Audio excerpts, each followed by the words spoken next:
நல்ல கூட கர்த்தருடைய வார்த்தைக்கு நேராய் எடுத்து வாசிங்க. எரேமியா 15ஆம் அதிகாரத்துல 11ஆம் வசனம். எரேமியா 15:11. உன்னில் மீதியா இருப்பவர்கள் நன்மை அடைவார்கள். தீங்கின் காலத்திலும் நெருக்கத்தின் காலத்திலும் உனக்காக நான் சத்துருவுக்கு எதிர்பட்டு உனக்கு சகாயம் செய்வேன். அந்த பகுதி படிங்க மீண்டும். தீங்கின் காலத்திலும் நெருக்கத்தின் காலத்திலும் உனக்காக நான் சத்துருவுக்கு எதிர்பட்டு உனக்கு சகாயம் செய்வேன். அல்லேலூயா. அப்ப தீங்கின் காலத்திலையும் நெருக்கத்தின் காலத்திலையும் தீங்கையும் நெருக்கத்தை உண்டாக்குறது யாருன்னா பிசாசு. சத்ருதான் நமக்கு தீங்கையும் நெருக்கத்தையும் உண்டாக்குவோம். உண்டாக்கி நம்ம என்ன செய்வோம், எப்படியாவது இவனை அழிச்சிடணும், எப்படியாவது தேவனை விட்டு பிடிச்சிடணும்னு சொல்லி பிசாசு எப்படியாவது போராடிட்டே இருக்கும். இப்ப ஏதோ தீங்கு, ஏதோ நெருக்க நம்ம சூழ்ந்து நிற்கும் பொழுது ஆண்டவர் நமக்காக தேவன் தாமே ஸ்தோத்திரம் ஒரு யுத்த வீரனை போல புறப்பட்டு வந்து நமக்கு சகாயம் செய்வதற்கு அவர் ஆயத்தமா இருக்கிறார். அல்லேலூயா, அல்லேலூயா.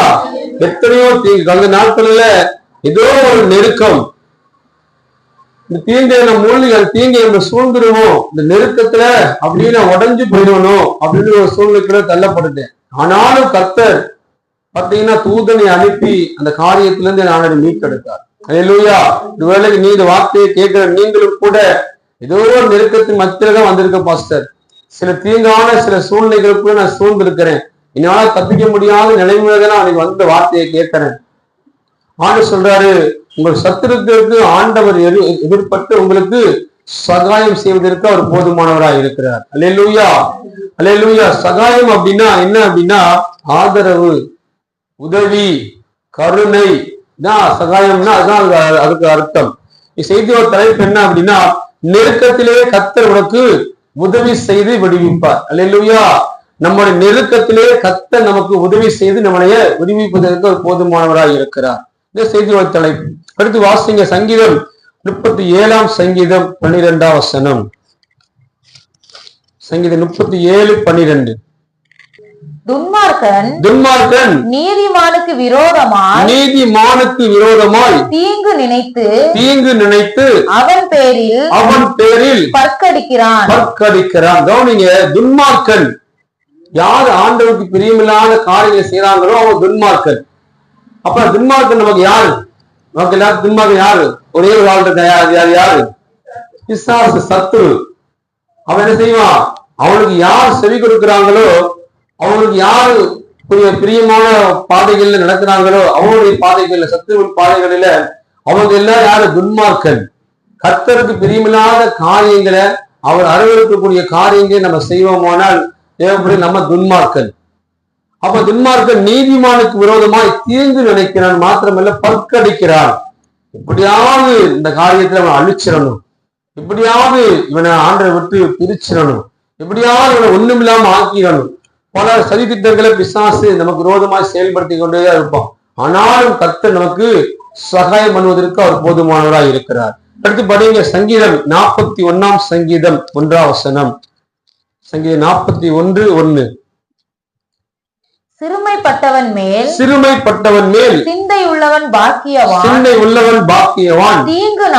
தீங்கு நாளில் கர்த்தர் அவனை விடுவிப்பார். தீங்கு நாளில் யாரை விடுவிக்க முடியும்?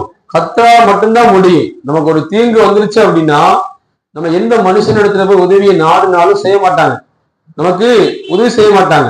ஆனா தீங்கு நாட்களில நம்மளை விடுவிக்க ஒருத்தர் இருக்கிறார், அவரிடத்துல போகணும். அவரிடத்துல போய் சொல்ல, நம்மளுக்கு இந்த மாதிரி சூழ்நிலைகள் வந்திருக்கு சப்பா, இந்த மாதிரி ஒரு நெருக்கம் வந்திருக்கு ஆண்டவரே, இந்த மாதிரி ஒரு தீங்கு வந்திருக்கு, எனக்கு உதவி செய்யுங்க அப்படின்னா கர்த்தர் செய்வாரு.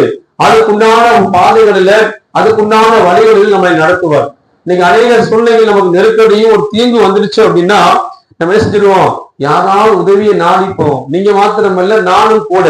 நம்மளால தாங்கிக் கொள்ள முடியாத ஒரு நெருக்கடியும் தீங்கு சூழ்ந்து நிற்கும் பொழுது கர்த்தர் தான் அதுல இருந்து நம்மளை விடுவிக்க முடியும். அவரால் மட்டும்தான் நமக்கு சகாயம் பண்ண முடியும். அவரால் மட்டும்தான் அதுல நம்மளை காப்பாற்ற முடியும். ஆனா நம்ம என்ன செஞ்சிருவோம்? மனுஷ உதவி நாடி போயிடும். அது ரொம்ப தவறான விஷயம். அதே சங்கீதம் 142:1 படியிலே, கர்த்தரை நோக்கி சத்தமிட்டு கூப்பிடுகிறேன், கர்த்தரை நோக்கி சத்தமிட்டு கூப்பிடுகிறேன், கர்த்தரை நோக்கி சத்தமிட்டு கெஞ்சுகிறேன். நம்ம செய்யணும், தீங்கு நாட்களில, நெருக்கடி நாட்கள் என்ன செய்யணும்? சத்தமிட்டு கர்த்தரை கூப்பிடணும். சத்தமிட்டு அவர்கள் கூப்பிடணும். ஆண்டவரே, இந்த மாதிரி ஒரு நெருக்கடியான சூழ்நிலைக்கு நான் வந்திருக்கிறேன், ஒரு ஆண்டு பிரச்சனையான நிலைமையில இருக்கிற ஆண்டவரே, எனக்கு இந்த சூழ்நிலைகளை என்னை காப்பாத்தி விடுங்க, என்னை கை தூக்கி விடுங்க, ஏதாவது ஒரு அற்புதம் செய்ய சொல்லி நம்ம கர்த்தரை நோக்கி சத்தமிட்டு நம்ம என்ன செய்யணும்? கூப்பிடணும், ஜெபிக்கணும், உபவாசிக்கணும். அதே நீங்க சங்கீதம் 121 படிங்களே. சங்கீதம் 121. என் நெருக்கத்திலே கர்த்தரை நோக்கி கூப்பிட்டேன், அவர் எனக்கு செவி கொடுத்தார். அல்லேலூயா. என் நெருக்கத்திலே கர்த்தரை நோக்கி கூப்பிட்டேன். அதே சங்கீதம் 142 படிங்களே. 2 படிங்க. நம்ம என்ன செய்யணும் தெரியுமா? அவருக்கு முன்பாக என் சஞ்சலத்தை ஊற்றுகிறேன், அவருக்கு முன்பாக என் நடுக்கத்தை அறிக்கையிடுகிறேன். சஞ்சலத்தையும் நடுக்கத்தை என்ன செய்யணுமா? அவருக்கு அறிக்கையிடணும். ஆண்டவரே, எனக்கு இந்த மாதிரியான ஒரு பிரச்சனையில் நான் வந்திருக்கிறேன், நான் இதை தப்பிப்பேனா, எனக்கு என்ன செய்வேன்னு ஒண்ணுமே புரியல, எனக்கு நீங்க தான் இந்த நடுக்கத்திலிருந்து, இந்த சஞ்சலத்திலிருந்து, இந்த நெருக்கடியிலிருந்து, இந்த தீங்கான சூழ்நிலையிலிருந்து என்னை காப்பாத்த மட்டும்தான் முடியும். எப்ப நீங்க அப்படி நினைக்கிறீங்களோ அப்பதான் உங்க வாழ்க்கையில கர்த்தர் உங்க நெருக்கடியிலிருந்து உங்களை நீக்கி உங்களை விடுவிச்சு உங்களை பாதுகாப்பதற்கு அவரு வல்லவராக இருக்கிறார். அல்லேலூயா, அல்லேலூயா. நமக்கு அப்படித்தான் நீங்க நிறைய நேரங்கள்ல அப்படியான சூழ்நிலைகள் வரும்பொழுது கர்த்தரை நோக்கி நம்ம போறதே கிடையாது. நம்மளா சில முயற்சிகளையும் சில பாதைகளையும் நம்ம முடிவெடுத்து போகும்போதுதான் நம்ம வாழ்க்கையில நிறைய பிரச்சனைகளை நம்ம மாட்டிக்கொள்றோம். அதே நீங்க சங்கீத தானியேல் 2:21 படிகளே, அவர் காலங்களையும் சமயங்களையும் மாற்றுகிறார். அல்லேலூயா. நம்ம ஆராதிக்கிற தேவன். தானியேல் 2:21 படிக்க வேண்டாம். அவர் காலங்களையும் சமயங்களையும் மாற்றக்கூடிய தேவனா இருக்கிறார். நீ என்ன தீங்கின் காலத்துல, நெருக்கடியின் காலத்துல, உங்களுக்கு எப்படிப்பட்ட சூழ்நிலைகள் நீங்க இருந்தாலும் சரி, காலங்களையும் சமயங்களையும் மாற்றக்கூடிய தேவனை ஆராதிக்கணும். அல்லேலூயா, அல்லேலூயா. நமக்கு அநேக நெருக்கம், என்னால தாங்க முடியல, என்னால இந்த வேதனையில் நிற்க முடியல, இந்த வார்த்தையை கேட்க முடியல, இவங்க ரொம்ப என்னை காயப்படுத்தினாங்க, ரொம்ப என்னைய சித்திரவதை பண்றாங்க, ரொம்ப எனக்கு இந்த காரியத்தில் நிற்கவே முடியல, இந்த வீட்டிலேயே இருக்க வேண்டாம், இதனால ஓடிடலாம், அப்படி இல்ல சில நேரங்கள் நமக்கு எண்ணங்கள் வரும். அப்படிப்பட்ட சூழ்நிலைகளை நம்ம தள்ளப்படுவோம். ஆனா ஆண்டு சொல்றாரு, காலங்களையும் சமயங்களையும் மாற்றக்கூடிய தேவன். அல்லேலூயா. என்ன நீங்க சூழ்நிலை இருந்தாலும் சரி, அதை மாற்றி போட அவர் வல்லவராக இருக்கிறார். அல்லேலூயா. இப்ப எடுத்து படிங்க சங்கீதம் 131:15. நல்ல ஒரு வசனம். சங்கீதம் 31:15. என் காலங்கள் உமது கரத்தில் இருக்கிறது, என் சத்துருக்களின் கைக்கும் என்னை துன்பப்படுத்துகிறவர்களின் கைக்கும் என்னை தப்புவியும். கவனிங்க, நம்முடைய காலம் யார் கரத்துல இருக்குது? நம்ம காலம் யாரோட கரத்துல இருக்குது? கர்த்தரோட கரத்துல. ஆண்டவரே, என் பிரச்சனையை எல்லாம் நீங்க பார்த்துக் கொள்வீங்க, எல்லாத்தையும் மாற்றி போட உங்களால முடியும். ஆண்டவரே, என்னால எந்த தீர்மானத்தையும் எடுக்க முடியாது, எல்லாம் நீர் ஆண்டவரை படைச்சிருக்கிறீர், நீர் என்னை உருவாக்கி இருக்கிறீர். ஆண்டவரே, துன்மார்களுடைய என் சத்துருடைய கைக்கும் என்னை துன்பப்படுத்துறவுடைய கைக்கு என்னை தப்பிவிப்பதற்கு உங்களால மட்டும்தான் முடியும். என்னைக்கு நீங்க அப்படி கர்த்தரை நம்புறீங்களோ அப்பதான் உங்களை ஆண்டவர் தப்பி வைப்பார். நெருக்கடி அப்பதான் மாறும். நீங்க மனுஷனை நம்பி, உங்களை நம்பி நீங்க இருப்பீங்க, ஆனால் நிச்சயமா அந்த காரியத்துல உங்களுக்கு ஆண்டவர் உதவி செய்ய மாட்டார். யார் ஆண்டவர் தப்பி வச்சாரு, யாருக்கு ஆண்டவர் உதவி செய்தாரு அப்படிங்கிறத இன்னைக்கு பார்த்துட்டு நம்ம சீக்கிரமா செய்தியை முடிக்க போறோம். 2 ராஜாக்கள் 3ஆம் அதிகாரத்துல படிகளே, 1 படிகளே. யூதாவின் ராஜாவாகிய யோசபாத்தின் 18ஆம் வருஷத்தில் ஆகாபின் குமாரனாகிய யோராம் சமாரியாவிலே. கவனிங்க, இதுல வந்திருக்கிற முக்கியமான ஒரு நபர்களை பார்த்துருவோம். இஸ்ரவேல் ராஜா யாரு? யோராம். இஸ்ரவேலுடைய ராஜா யோராம், நான் வச்சுக்கிடுங்க. அதே போல யூதாவின் ராஜா யோசேபேத். அப்ப அதே போல அதை பத்தி யோகோமின் ராஜாவுடைய பெயர் பைபிள்ல குறிப்பிடப்படல. அப்ப 3 ராஜாக்கள் இதுல பார்க்கிறோம் நாம. இஸ்ரவேல் ராஜா யோராம், அதே போல யூதாவின் ராஜா பார்த்தீங்கன்னா யோசேபேத், அதே போல யோகோமின் ராஜாவுடைய பெயர் குறிப்பிடப்படல. இந்த 3 ராஜாக்கள். அது மாத்திரம் இல்ல, எலிசா தீர்க்கதரிசி வராப்புல, இந்த பார்த்தீங்கன்னா இந்த அதே போல மோவாப் ராஜா, இந்த 5 மொத்தம் 4 ராஜாக்கள் ஒரு தீர்க்கதரிசியா இந்த சம்பவத்துல சொல்லப்பட்டிருக்கிறது. படிகளே. சமாரியாவிலே இஸ்ரவேலின் மேல் ராஜாவாகி 12 வருஷம் ராஜ்யபாரம் பண்ணி கர்த்தரின் பார்வைக்கு பொல்லாமானதை செய்தான். யார் செய்தார்? கர்த்தருடைய பார்வைக்கு இஸ்ரவேல் ராஜா யோராம் கர்த்தருடைய பார்வைக்கு பொல்லாத காரியத்தை செய்யறாரு. அவருடைய தகப்பனார் பார்த்தீங்கன்னா ஆகாப், அவருடைய மனைவி எசபேல், அவங்க கர்த்தருக்கு பிரியமில்லாத காரியங்களை செய்தாங்க. தீர்க்கதரிசிகளை கொண்டாங்க, சிலை வழிபாடுகளை உண்டாக்குனாங்க. அவங்களுடைய மகன், ஆனா அந்த ஆகாப்புடைய மகன் யோராம் பாத்தீங்கன்னா தகப்பனை போல பாவத்தை செய்யல, ஆனாலும் சில பாவங்களை அவன் செய்து கொண்டுதான் இருந்தான். அப்ப அதை பாத்தீங்கன்னா சிலைகளை எல்லாம் தகர்த்தான், சில மக்களை கர்த்தருக்கு பிரியமில்லாத பாதைகளில நடத்திக்கிட்டு இருந்தான்.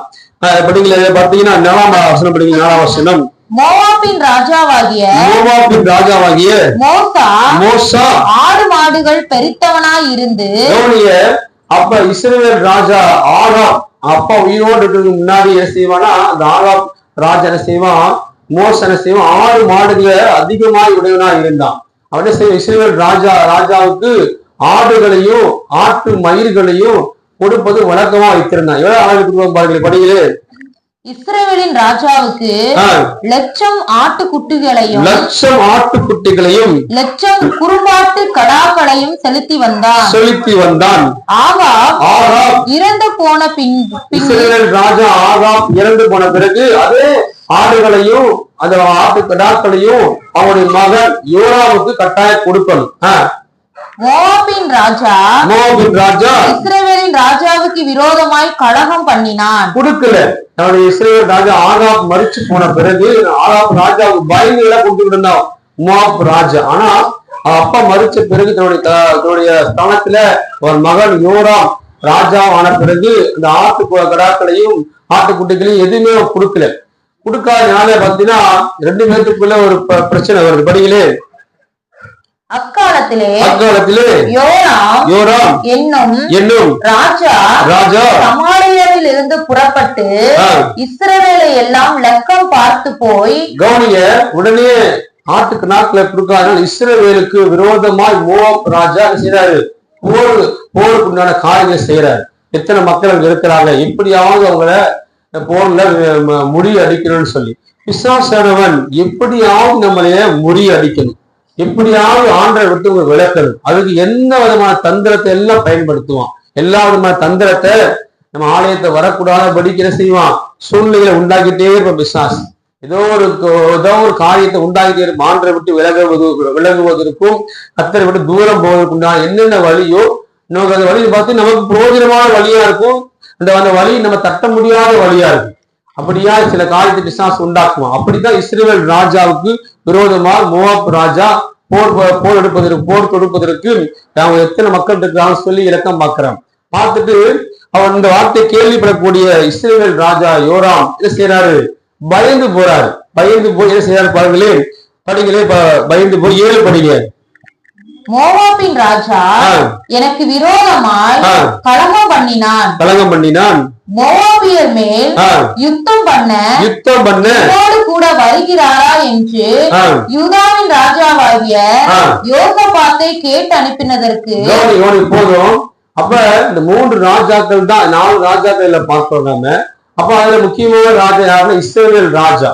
அவனுடைய மகன் பார்த்தீங்கன்னா அப்பா ஆகாப், கர்த்தருக்கு பிரியமில்லாத மகன். இன்னைக்கு சில நேரங்கள்ல நம்ம யார் கூட சேர்ந்து நிக்கிறோமோ அவங்க என்னங்க நமக்கு வரும். அல்லேலூயா, அல்லேலூயா. அந்த கர்த்தரோடு பிள்ளையோடு இருப்பினால் அந்த கர்த்தரோடு பிள்ளையோடைய எண்ணங்கள் நமக்குள்ள வரும். பிசாசோடைய பிள்ளையோடு நம்ம இருப்போமானால் பிசாசோடைய எண்ணங்கள் நமக்குள்ள வரும். அல்லேலூயா, அல்லேலூயா, அல்லேலூயா. இப்ப கவனிங்க, இப்ப நீங்க நல்ல ஒரு ஆவிக்குரிய ஒரு கடை, நல்ல ஒரு கிறிஸ்துவ கடைக்கு நீங்க வேலைக்கு போறீங்க, ஒரு கிறிஸ்துவ மொபைல் கடைக்கு வேலைக்கு போறீங்க அப்படின்னா என்ன பாட்டு ஓடும்? கிறிஸ்துவ பாடல் ஓடும், வசனங்கள் ஓடும். அப்ப நமக்கு என்ன வரும்? இந்த அனைவரும் பாடலை கேட்கணும்னு தோணும். இதே இயேசு அறியாத ஒரு கம்பெனிக்கு போறோம் அப்படின்னா அங்க என்ன பாடல் ஓடுதோ அது நமக்குள்ள ஆட்டோமேட்டிக்கா சிந்தனைக்குள்ள வந்துடும். நம்ம அதுக்குள்ள மூழ்கி போயிடுவோம். அந்த மாதிரி தான் நம்ம யார் கூட சேர்றோமோ அவங்க புத்தி தான் நமக்கு வரும். அல்லேலூயா, சொல்லுவாங்க, கேட்பார பேச கேட்டு என் பிள்ளை கெட்டு போயிட்டாயா, இந்த தேவையில்லாத காய் தோல் பிள்ளை பையனோடு சேர்ந்துதான் என் பிள்ளை இப்படி கெட்டு போயிட்டா. ஏன்னா அவங்களுக்குள்ள இருக்கக்கூடிய பிசாசு தான் நமக்குள்ள வந்தது. பைபிள் சொல்லுவது பாத்தீங்கன்னா நல்ல ஒரு வசனம் படிங்களே, நல்ல ஒரு வசனம் 2 கொரிந்தியர் 6ஆம் அதிகாரத்துல 14-15 படிகளே. அந்நிய நுகத்திலே அவிசுவாசிகளுடன் பிணைக்கப்படாமல் இருப்பீர்கள். நீதிக்கும் அநீதிக்கும் சம்பந்தம் ஏது? ஏன் அந்த வசனத்தை வாங்கி சொன்னேன் அப்படின்னா, இஸ்ரவேல் ராஜா யோராம் அப்ப தேவனுக்கு பிரியமில்லாத சந்ததியிலிருந்து பிறந்தவன். இதே தேவனுக்கு கீழ்ப்படிந்து தேவனை தேடக்கூடிய யூதாவின் ராஜா யோசபாத் செய்றாரு, இந்த மாதிரி மோவாப் ராஜா எனக்கு விரோதமா வராங்க, நீங்க எங்களுக்கு உதவி செய்ய வருவீங்களா அப்படின்னு சொல்லி ராஜாவிட்ட கேட்டு அனுப்புறாரு, இஸ்ரவேல் ராஜா யூதாவின் ராஜாவுக்கு. உடனே அவர் சொல்றாரு, நான் வாரேன் அப்படின்னு சொல்லிட்டாரு. அப்ப கவுனிங்க, அவர் இஸ்ரவேல் ராஜா கர்த்தருக்கு பிரியமில்லாத காரியம் செஞ்சு கொண்டிருக்கிறார். கர்த்தரையை நாடி கர்த்தரை தேடி கர்த்தருக்கு பிரியமான வழிகள் நடக்கக்கூடிய யோசபாத் ராஜா அவங்களோட உதவி கேட்கும் பொழுது உடனே நான் வாரேன் அப்படின்னு சொல்றாரு. அது மாத்திரமல்ல, ஏதோம் வழியா போவதனால ஏதோமுடைய ராஜாவும் நானும் வாரேன். அப்ப 3 ராஜாக்கள் சேர்ந்துட்டாங்க. கவுனிங்க, இஸ்ரவேல் ராஜா 2 ராஜாக்களை சேர்த்தாச்சு. அப்ப சேர்த்து என்ன செய்கிறாங்க, இந்த 3 ராஜாக்களும் யாருக்கு விரோதமா போறாங்க, மோவாப் ராஜாவுக்கு விரோதமா யுத்தம் பண்ணணும்னு போறாங்க. இன்னைக்கு அனைவரும் பார்த்தீங்கன்னா பிசாசு சேர்ந்து பாத்துட்டீங்களா, ஒரு குடும்பத்தை உடைக்கிறது பார்த்து வச்சுக்கணும், எல்லாம் சேர்ந்துக்குவாங்க. அப்ப சாத்தானுடைய பிள்ளைங்க செஞ்சிருவாங்க, ஒன்னா சேர்ந்துக்குவாங்க. எப்படியாவது இந்த குடும்பத்தை உடைச்சிடணும், எப்படியாவது இந்த ஊழியத்தை பிரிச்சிடணும், இல்லாத பணிகளை சொல்லணும், சொல்லாத காரியத்தை செய்யணும் அப்படின்னு சொல்லி பிசாசு பல விதமான சூழ்ச்சிகளை அது பதில் சொல்ல தந்திரமா காரியம் செய்வோம். கவனிங்க, அப்ப பாத்தீங்கன்னா இஸ்ரவேல் ராஜா இந்த 2 ராஜாவை கூட்டிக்கிட்டு 3 ராஜாக்களும் கடந்து போறாங்க மோவாப் ராஜாவுக்கு விரோதமா போர் கொடுப்பதற்கு. 9 படிகளே. அப்படியே இஸ்ரவேலின் ராஜாவும் யூதாவின் ராஜாவும் 9 படிங்க. யோதாமின் ராஜாவும் சேர்ந்து போனார்கள். ஆனாலும் அவர்கள் 7 நாள் சுற்றி திரிந்த போது அவர்களை பின் செல்லுகிற ராணுவத்திற்கும் மிருக ஜீவன்களுக்கும் தண்ணீர் இல்லாமல் போயிற்று. 7 நாளா பயணிக்கிறாங்க 3 ராஜாக்கள், அவங்க படைகள் எல்லாம் பயணிக்கிறாங்க. அவங்களுக்கும் ராணுவத்திற்கும் 6 மாடுகளுக்கும் குடிப்பதற்கு தண்ணீர் இல்லை. அந்த வனாந்தர பாதையில தண்ணீர் இல்லாம ரொம்ப சோர்ந்து போயிடுறாங்க. படிங்க, கீழே படிங்களேன். அப்பொழுது இஸ்ரவேலின் ராஜா ஐயோ, இந்த 3 ராஜாக்களையும் கர்த்தர் மோவாபியரின் கையில் ஒப்பு கொடுக்க வரவழைத்தாரோ என்றான். தனக்குள்ள புலம்புறான். இன்னைக்கு அநேகர் பார்த்தீங்கன்னா நமக்கு ஒரு நெருக்கம் தீங்கு வந்துச்சுன்னா தனக்குள்ளேயே புலம்புவோம். பாத்துருக்கீங்களா? தனக்குள்ளேயே புலம்பிட்டு இருப்போம். சில காரியங்களை நினைச்சு இப்படி ஆயிடுமோ, இந்த கடன் வியாதியிலேயே செத்து போயிடுவனும், இந்த பிரச்சனை ஒரு நாள் தீராத போல் தெரியுது, தனக்குள்ளேயே புலம்புவாங்க, தனக்குள்ளேயே புலம்பிட்டே இருப்பாங்க. அப்படிதான் இஸ்ரவேல் ராஜாவும் தனக்குள்ள புலம்புறார். தண்ணீர் இல்லாம இந்த வனாந்தரத்தில் உட்கார்ந்து இருக்கிறமே, இங்க எல்லாரும் கர்த்தர் பாத்தீங்கன்னா அந்த ராஜாவை ஒப்பு கொடுத்துருவாங்களோ, நல்லா அழிஞ்சு போயிருவோமோன்னு சொல்லி தனக்குள்ள குழப்பம். அப்பொழுது யோசபாத் நாம் கர்த்தரிடத்தில் விசாரிக்கும்படி கர்த்தருடைய தீர்க்கதரிசி ஒருவரும் இங்கே இல்லையா என்று கேட்டதற்கு எலியாவின் கைகளுக்கு தண்ணீர் வார்த்த சாப்பாட்டின் குமாரனாகிய எலிசா இங்கே இருக்கிறான் என்று இஸ்ரவேல் ராஜாவின் ஊழியக்காரில் ஒருவன் மறுமொழியாக சொன்னான். இந்த பகுதிகளில் எலிசாங்கிற ஒரு தீர்க்கதரிசி இருக்கிறாரு. அவரிடத்துல நம்ம போனா நிச்சயமா இந்த காரியத்திற்கு ஒரு உதவி நிச்சயமா அவங்க மூலியமா ஆண்டவர் செய்வார். இன்னைக்கு நம்ம அநேக நேரங்கள்ல யாரிடத்துல உதவி கேட்கிறோங்கிறது ரொம்ப முக்கியம். அல்லேலூயா. ஆண்டவர் சொல்லி ஒரு இடத்துல உதவி கேட்கிறோம் அப்படின்னா அந்த இடத்துல நமக்கு ஒரு உதவி ஆண்டவர் தருவார். இது ஆண்டவர் சொல்லாம ஒரு மனுஷனிடத்துல நம்ம உதவி கேட்கிறோம் அப்படின்னா நிச்சயமா அங்க இருந்து உதவிகள் நமக்கு வராது. அப்ப கவனிங்க. அப்ப இப்ப ஈதாவின் பேருக்கு யாராவது இருப்பாங்க, எலிசா இருக்கிறாங்கன்னு சொல்றாங்க. பெரிய ஒரு தீர்க்கதரிசி அவங்க இடத்துல அந்த காரியத்துக்கு உதவி கேட்க கடந்து போறாங்க. எலிசா இஸ்ரவேலின் ராஜாவை பார்த்து எனக்கும் உமக்கும் என்ன? ஏன் அந்த வார்த்தை சொன்னாரு தெரியுமா உங்களுக்கு? ஏன் வார்த்தை சொன்னாரு? எலிசா இஸ்ரவேல் ராஜாவை பார்த்து ஏன் அப்படி சொன்னாரு? ஏன்னா கர்த்தருக்கு பிரியமில்லாத ஒரு ராஜா, தாய் தகப்பன் கர்த்தருக்கு பிரியமில்லாத பாவம் செய்தாங்க, அநேக கோவில்களை உருவாக்குனாங்க, அநேக சிலைகளை உண்டாக்குனாங்க, அநேக கொன்னாங்க, ஊழியக்காரங்களை கொன்னாங்க. அவன் கீழே படிக்க. அதனாலதான் இந்த வார்த்தையை எலிசா கேட்டாப்புல, நீர் உம்முடைய தகப்பனின் தீர்க்க தரிசிகளிடத்திலும் உம்முடைய தாயாரின் தீர்க்க தரிசிகளிடத்திலும் போ என்றார். அதற்கு இஸ்ரவேலின் ராஜா, அப்படியல்ல, கர்த்தர் இந்த 3 ராஜாக்களையும் மோவாபியரின் கைக்கு ஒப்பு கொடுக்கிறதற்கு வரவழைத்தார் என்றான். அதற்கு எலிசா, நான் யூதாவின் ராஜாவாகிய யோசபாத்தின் முகத்தை பாராதிருந்தால் நான் உம்மை நோக்கவும் மாட்டேன். கவனிங்க, யூதாவின் ராஜா யோசபாத்தின் நிமித்தமா தான் எலிசா அவங்க உதவி செய்யணும்னு ஆண்டவர் முடிவு பண்ணார். நம்ம யார் கூட நிக்கிறோம், நம்ம யாரோடு இருக்கிறது ஒவ்வொரு நாளும் சிந்திக்கணும். ஒவ்வொரு நிமிடமும் நம்முடைய பாதைகளில கர்த்தருடைய வழிகள் நடக்கிறோமா, கர்த்தருக்கு பிரியமான காரியங்களை செய்யறோமா, கர்த்தர் இந்த காரியத்துல மகிமைப்படுவாரா, இந்த காரியத்தை நம்ம பேசுனா ஒரு காரியம் பேசுறதுக்கு முன்னாடி இந்த வார்த்தையில கர்த்தர் மகிமைப்படுவாரா, இந்த செயல் கர்த்தருக்கு பிரியமா, இந்த பாதை கர்த்தருக்கு பிரியமா அப்படின்னு நம்ம ஒவ்வொரு நாள் நமக்குள்ள கேள்வி கேட்கணும். கேட்கும்போது நிச்சயமா கர்த்தர் உதவி செய்வார். அப்ப எலிசா பாத்தீங்கன்னா இஸ்ரவேல் ராஜாவுக்காக நான் உதவி செய்யல, பாத்தீங்கன்னா யூதாவின் ராஜாவுக்காக யேசுபத்து நிமித்தமா ஒரு முகத்தை பார்க்கிறேன், உனக்கு உதவி செய்யறேன் அப்படின்னு சொல்லிட்டு பாத்தீங்கன்னா ஸ்தோத்திர ஒரு வாத்தியக்காரன் சொல்றான். சுரமண்டலம் அப்படி பாத்துருக்கீங்க? சுரமண்டலம் அப்படின்னா ஒரு வி மாதிரி இருக்கும், இப்படி இருக்கும், இப்படி வி மாதிரி இப்படி இருக்கும், இப்படி வி மாதிரி இருக்கும், அதை வாசிப்பாங்க. அப்ப சுரமண்டல காரணம் வாசி எதுக்காக எலிசா அந்த வார்த்தையை சொன்னார் அப்படின்னா, இப்படி இஸ்ரவேல் ராஜா இப்படி பாவத்துக்குள்ள இருக்கிறாங்களேன்னு சொல்லிட்டு அந்த வேதனைக்கான சுரமண்டல காரணம் வந்து சொல்றாரு, வாசிக்கிறாங்க. வாசிச்ச பிறகு கொஞ்சம் அவர் கூலாகிறார். பாத்தீங்க சிலர் பாத்தீங்கன்னா சில பாடல்களை பார்த்தா அவங்க சில பாடல்களை கேட்டா மனசு சமாதானம். பாத்துறீங்களா? நிறைய பேர் சினிமா பாடல்களை பாக்குறீங்க. ஆண்டு உணர்த்துற சினிமா காரிய பாடல்களை தயவு செஞ்சு கேட்காதீங்க, பார்க்காதீங்க. சினிமா பாடல்கள் கேட்பதும் பார்ப்பதும் அதுக்கு பின்னாடி இருப்பது பிசாசு. ஆவிக்குரிய பாடல்களை கேளுங்க, எல்லாம் கிறிஸ்தவ பாடல்களை பாடுங்க. இந்த பாடல் வரிகள் பைபிள் உள்ள வரிகளா இருக்கும். அது நமக்குள்ள அநேக காரியங்களை நமக்குள்ள பெரிய மாற்றத்தை தாக்கத்தையும் உண்டாக்குது. ஆண்டவர் உணர்த்துறார். அதே நீங்க 15 படிங்களே.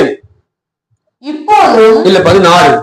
அவன் கர்த்தர் உரைக்கிறது என்னவென்றால், வாத்தியக்காரர் வந்து வாசிக்கும் போது எலிசா மேல கர்த்தருடைய கரம் இறங்குது, கர்த்தருடைய வார்த்தை வருது. இந்த பள்ளத்தாக்கிலே எங்கும் வாய்க்கால்களை வெட்டுங்கள். இந்த வனாந்திரத்தை உலர்ந்து போய் இருக்கக்கூடிய இடத்துல வாய்க்கால்களை வெட்டுங்கள். சில நேரங்கள்ல ஆண்டவர் நம்ம வாழ்க்கையை செய்யக்கூடிய காரியங்கள் நமக்கு புரியாது.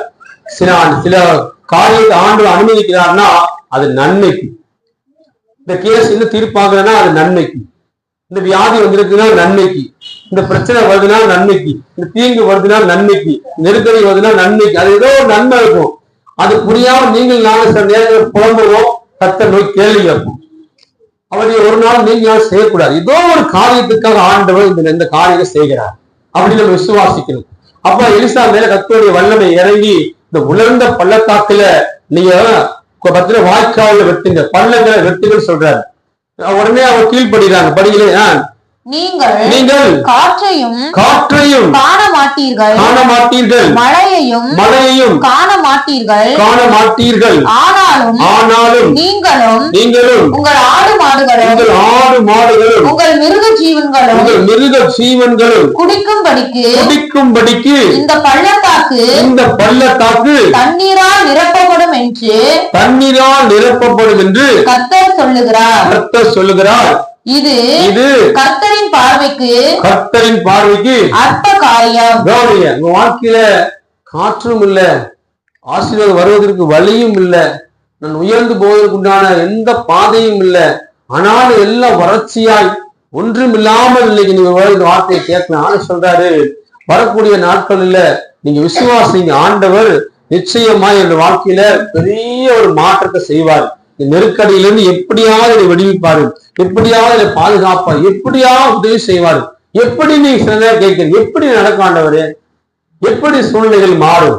சில நேரங்களில் நமக்குள்ள எப்படி எப்படின்னு இந்த கேள்வி வருவதனாலதான் வாழ்க்கையில ஆண்டவர் தீ செய்ய முடியாம. பைபிள் சொல்லுது, அவிசுவாசின் இடத்துல இந்த அவிசுவாசம் இருந்துச்சு, ஆண்டவர் தீ செய்ய முடியல.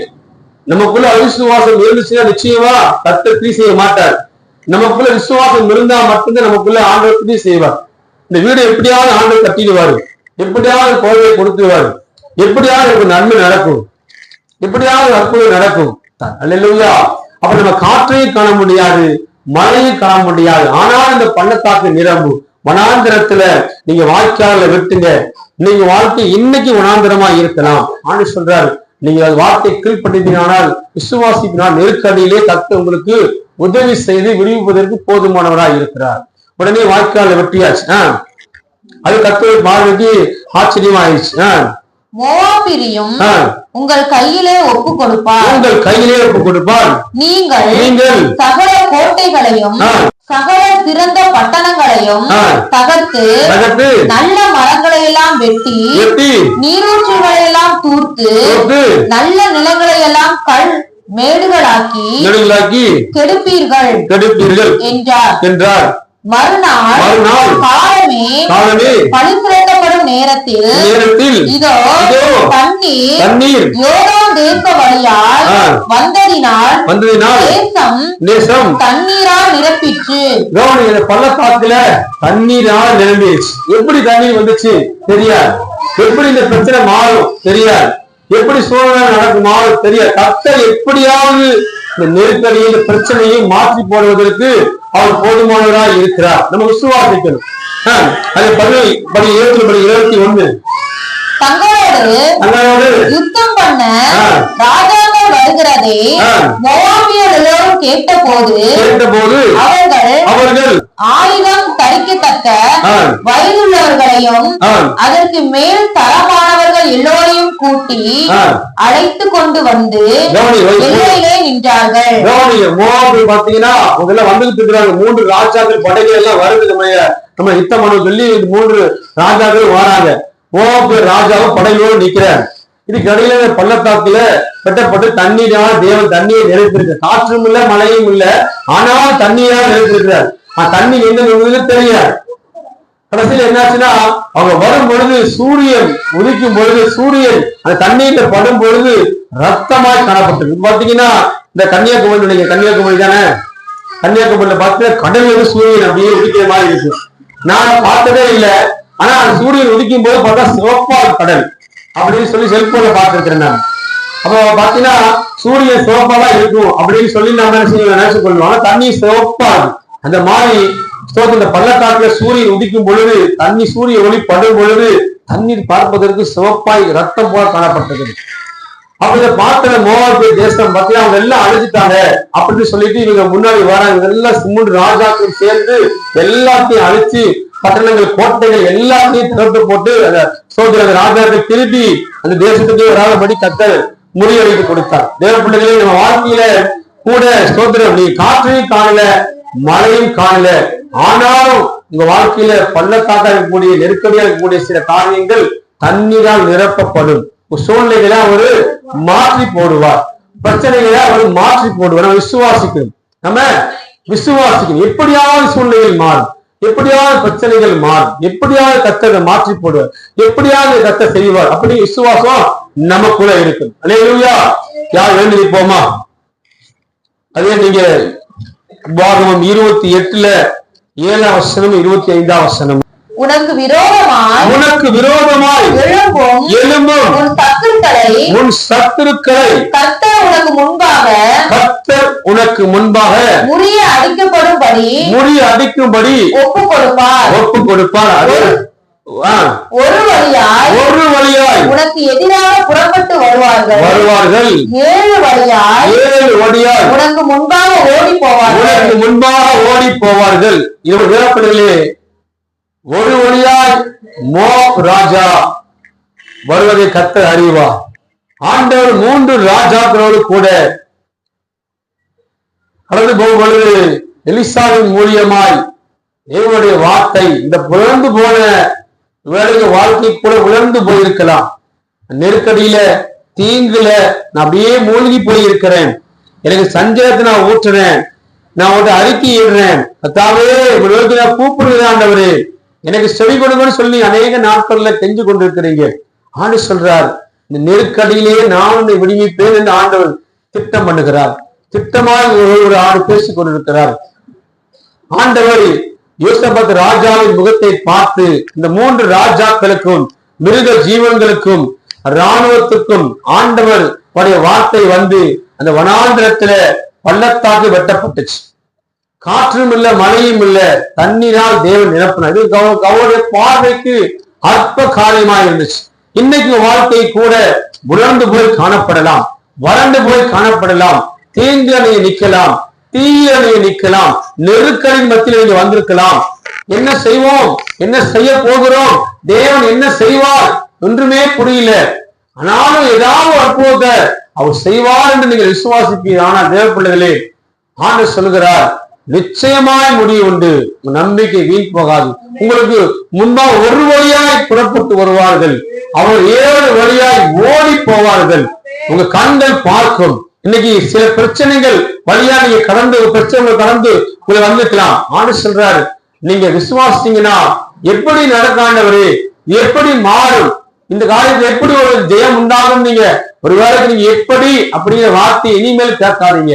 ஆண்டவர் சொல்றாரு, எப்படியாவது என் தேவன் தண்ணீராக என் வாழ்க்கையை நிரப்புவாரு, சூழ்நிலை மாற்றி போடுவான்னு விசுவாசிங்கன்னா, தேவ பிள்ளைகளே, வந்த மோவாபியர் ராஜாக்கள் படைகள் ஸ்தோத்திரம், அவங்க எல்லாம் 3 ராஜாக்கள் படைகள் நிமித்தமாய் எல்லாம் முறியடிக்கப்பட்டு பட்டணங்கள் எல்லாம் ஸ்தோத்திரம் கைப்பற்ற ஆண்டவருக்கு உதவி செய்தார். தேவ பிள்ளைகளே, இன்னைக்கு நீங்க கைப்பற்ற முடியாதபடிக்கு நீங்க நிக்கிறது காரணம் என்ன தெரியுமா?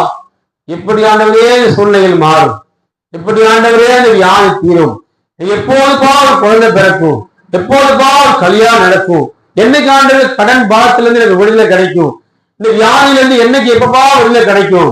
ஆண்டவரே எத்தனையோ காரியங்களை செய்து பார்த்துட்டேன், எவ்வளவோ முயற்சியை பண்ணி பார்த்துட்டேன். இஸ்ரவேல் ராஜாவை போல உங்களுக்குள்ள குழப்பமும் புலம்பலும் அவிசுவாசமான வார்த்தைகளும் எண்ணங்களும் இருப்பதனாலதான் தேவன் உங்க வாழ்க்கையில கிரியை செய்ய முடியல. இன்னைக்கு ஆண்டவரே, எப்படியாவது என் தேவன் காற்றையும் பார்க்கல, மழையும் பார்க்கல, என் வாழ்க்கையில பள்ளத்தாக்கு என் தேவனால் தண்ணியால் நிரப்பப்படும், அவருடைய பார்வைக்கு இது அற்ப காரியம் அப்படின்னு நீங்க நினைச்சு விசுவாசித்தீங்கன்னா நிச்சயமாக வாழ்க்கையில ஒரு பெரிய காரியத்தை ஆண்டவர் செய்து முடிப்பார். ஆண்டவரே, தீங்கின் நாட்களிலும் நெருக்கடியின் நாட்களிலும் என் தேவன் சத்துருவுக்கு முன்பாக அவர் அப்பா இடைப்பட்டு ஆண்டவர் எனக்கு சகாயம் செய்வதற்கு நீ போதுமாக இருக்கிற தாவி. இந்த 3 ராஜாக்களுக்கும் ஆடுகளுக்கும் ஆண்டவரை மிருக ஜீவன்களுக்கும் ஆண்டவரை நீ தண்ணீரை நீங்க உண்டாக்குன தேவன், எங்க வாழ்க்கையிலே கூட நீர் சகாயம் பண்ணுவதற்கு நீர் வல்லவர் ஆண்டவர். நாங்கள் நினைப்பதற்கும் நாங்கள் வேண்டிக் கொள்வதற்கும் மேலான காரியங்கள் செய்ய வல்லவர் ஆண்டவரே. இந்த வார்த்தை கேட்க தேவைப்படலே, நான் வேண்டிட்டே இருக்கிறேன் ஆண்டவரே, இந்த காரியம் நினைச்சுட்டே இருக்கிறேன்ப்பா, ஆனால் அதுக்கு மேல அவர் செய்வதற்கு போதுமா இருக்கு. இந்த பகுதிகளில் அப்படித்தான் தேவன் செய்து முடித்தார். நல்ல கூட இந்த காரியத்தை செய்த தேவன் உங்க வாழ்க்கையிலையும் தண்ணியால் நிரப்புவதற்கு போதுமானவா இருக்கிறார்.